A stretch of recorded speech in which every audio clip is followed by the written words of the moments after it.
ಬೇಟಿ ಪಡಾವೋ ಬೇಟಿ ಬಚಾವೋ ಮಾತುಗಳು ಕೇವಲ ಭಾಷಣಕ್ಕೆ ಸೀಮಿತವಾದಂತೆ ಕಾಣ್ತಾ ಇದ್ದು ಮೂಲತಃ ಸೌಕರ್ಯದಿಂದ ವಿದ್ಯಾರ್ಥಿನಿಯರು ವಂಚಿತರಾಗ್ತಾ ಇರೋದು ದುರಂತವೇ ಸರಿ. ಹೌದು, ಪಾವಗಡ ಪಟ್ಟಣದ ಕಸ್ತೂರಬಾ ಗಾಂಧಿ ಬಾಲಿಕಾ ವಸತಿ ಶಾಲೆಯಲ್ಲಿ ಅಗತ್ಯವಾಗಿ ಬೇಕಾಗಿರೋ ಸೌಲಭ್ಯಗಳಿಲ್ಲದೆ ವಿದ್ಯಾರ್ಥಿಗಳು ಪರದಾಡುವಂತಾಗಿದೆ.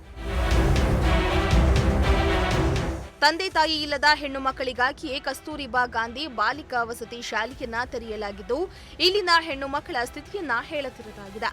ಈ ಶಾಲೆಯಲ್ಲಿ 6ರಿಂದ 10ನೇ ತರಗತಿ ಹೆಣ್ಣು ಮಕ್ಕಳಿದ್ದು ಸುಮಾರು 240 ಮಂದಿ ಬಾಲಕಿಯರು ವ್ಯಾಸಂಗ ಮಾಡುತ್ತಿದ್ದಾರೆ. ಇನ್ನು 240 ಮಂದಿ ಹೆಣ್ಣು ಮಕ್ಕಳಿಗೆ ಕೇವಲ 5 ಶೌಚಾಲಯಗಳಿವೆ. ಅಲ್ಲದೆ ಗ್ರಂಥಾಲಯವಾಗಲಿ ಡೈನಿಂಗ್ ಹಾಲ್ ಆಗಲಿ ಇಲ್ಲ. ವಿದ್ಯಾರ್ಥಿಗಳ ಲಗೇಜ್ ಇಟ್ಟುಕೊಳ್ಳಲು ಕೂಡ ಸ್ಥಳವಿಲ್ಲದೆ ಮೆಟ್ಟಿಲ ಮೇಲೆ ಟೆರಸಿನ ಮೇಲೆ ಇಡಲಾಗಿದೆ. ಜೊತೆಗೆ ಹೆಣ್ಣು ಮಕ್ಕಳಿಗೆ ಮಲಗಲು ಕೊಠಡಿಯಂತೂ ಇಲ್ವೇ ಇಲ್ಲ. ನಿತ್ಯ ಓದಲು ಮಲಗಲು ವಿದ್ಯಾರ್ಥಿಗಳು ಸಮಸ್ಯೆ ಪಡುವಂತಾಗಿದೆ. ಇನ್ನು ಪಾವಗಡ ತಾಲೂಕಿನ ಕ್ಷೇತ್ರ ಶಿಕ್ಷಣಾಧಿಕಾರಿಗಳ ಕಚೇರಿ ಪಕ್ಕದಲ್ಲಿಯೇ ಈ ವಸತಿ ಶಾಲೆಯಿದ್ದು ಅಧಿಕಾರಿಗಳು ಮಾತ್ರ ಕಣ್ಮುಚ್ಚಿ ಕುಳಿತಿದ್ದಾರೆ. ವಸತಿ ಶಾಲೆಗೆ ಬೇಕಾದ ಮೂಲ ಸೌಕರ್ಯವನ್ನು ಒದಗಿಸುವಲ್ಲಿ ಅಧಿಕಾರಿಗಳು ವಿಫಲರಾಗಿದ್ದಾರೆ.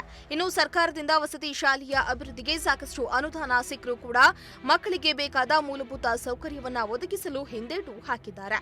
ಮೂಲಭೂತ ಸೌಕರ್ಯ ಇಲ್ಲದಿರುವುದರಿಂದ ಮಕ್ಕಳ ಪ್ರಗತಿಗೆ ಕುಂಠಿತವಾಗಿದೆ. ಇನ್ನಾದರೂ ಅಧಿಕಾರಿಗಳು ಎಚ್ಚೆತ್ತು ಕಸ್ತೂರಬಾ ಗಾಂಧಿ ಬಾಲಿಕಾ ವಸತಿ ಶಾಲೆಯಲ್ಲಿ ಹೆಣ್ಣು ಮಕ್ಕಳಿಗೆ ಬೇಕಾದ ಸೌಕರ್ಯವನ್ನು ಒದಗಿಸಬೇಕಾಗಿದೆ. ಇಮ್ರಾನುಲ್ಲಾ, ಪ್ರಜಾಶಕ್ತಿ ಟಿವಿ, ಪಾವಗಡ.